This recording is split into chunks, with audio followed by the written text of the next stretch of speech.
In today's video, we have seen the physics behind the operation of the capacitive filter and we have successfully completed the derivation of various equations pertaining to this capacitive filter.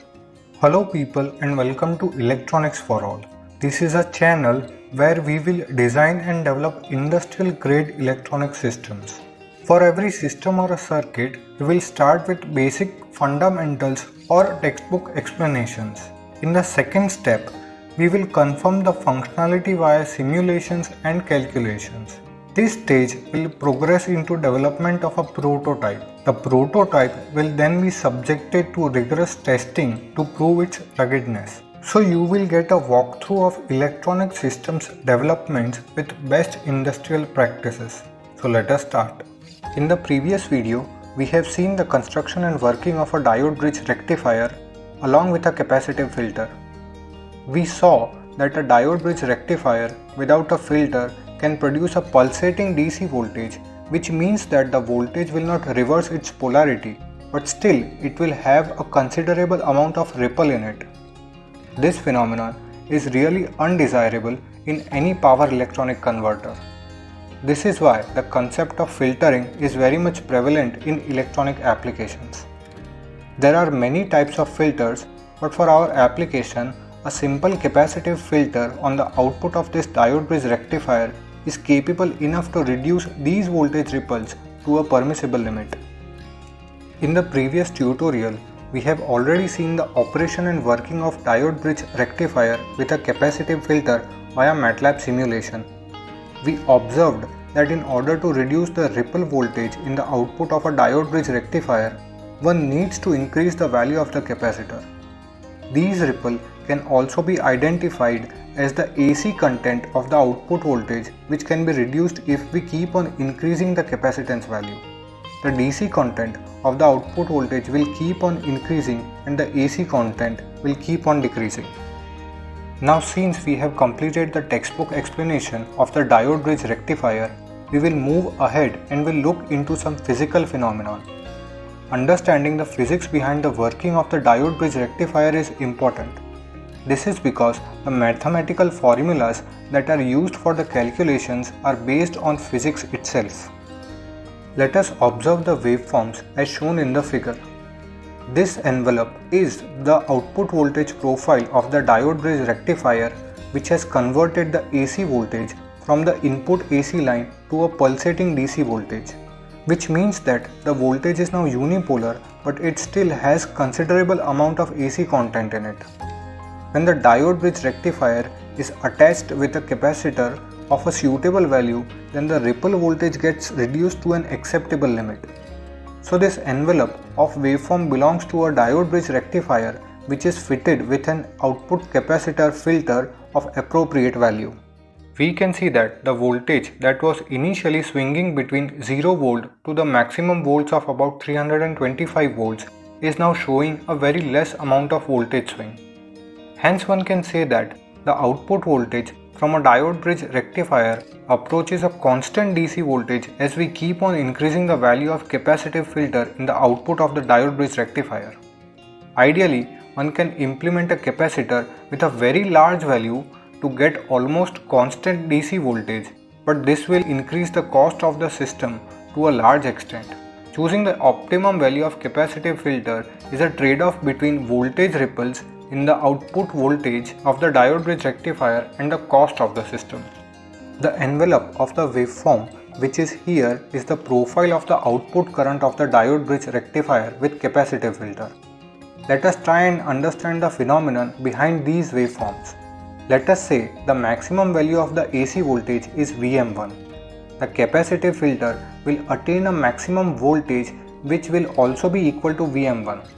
At this instant, when the instantaneous value of AC voltage is Vm1, the capacitive filter will be fully charged. After this point, the capacitor will start to discharge into the load and slowly its voltage will start to decline. Let us say the capacitor is now fully discharged and its voltage has dropped to its lowest value, which is equal to Vm2. After this point, again the capacitor will start to charge from the AC line and the whole cycle will repeat itself again and again. Let us assign a value delta Vr which is the difference between the maximum and the minimum of the capacitor voltage Vm1 and Vm2 respectively. Let alpha be the time during which the capacitors will be charging from the voltage of the AC line. Also, 1/2 cycle will last up to pi radians. The maximum energy that the capacitor will store is given by 1/2 CVm square, and the minimum energy the same capacitor will hold is given by 1/2 CVm2 square. Since the subtraction of these two energies will be equal to the energy dumped into the load, we can write down this equation where the left hand side of the equation shows the difference in the energies of the capacitor and the right hand side shows the energy released into the load. This energy that is dumped into the load can be found out by multiplying output power PO by the time period during which the capacitors will be discharging into the load. Since the capacitor will discharge for a duration of pi minus alpha radians out of pi radians, the time duration for the discharging of the capacitor can be given by pi minus alpha divided by pi multiplied by the time taken by 1/2 cycle to complete, which will be t by 2 seconds, where t is the time period of the AC line voltage. Working with the previous equation, let us take out 1 by 2c common from the left hand side.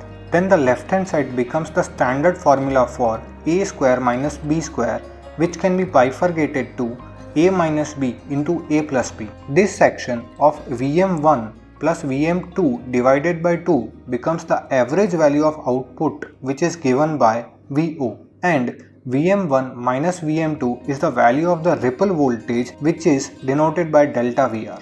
We can obtain the value of the capacitance from this equation.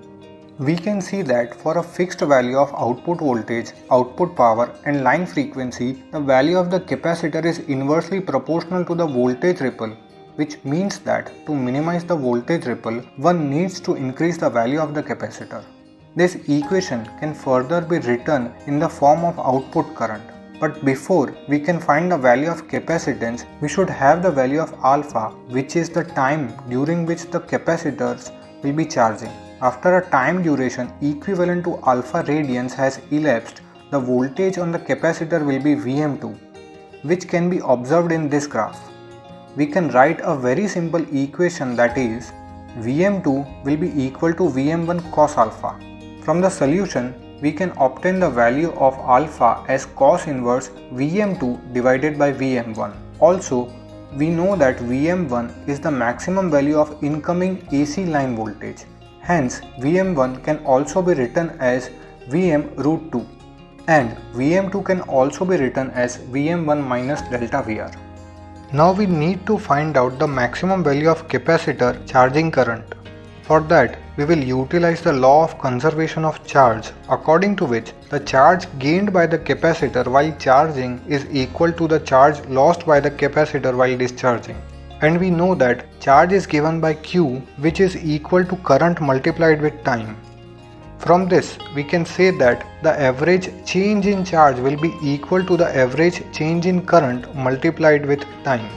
Let us say the maximum charging current taken by the capacitor is given by Im. Since we have already assumed that the capacitor will only be charging during the time equivalent to alpha radians out of pi radians, and the total time during which the capacitors will be charging is given by alpha by pi into t by 2 seconds. The difference in the current during charging will be given by Im minus I0.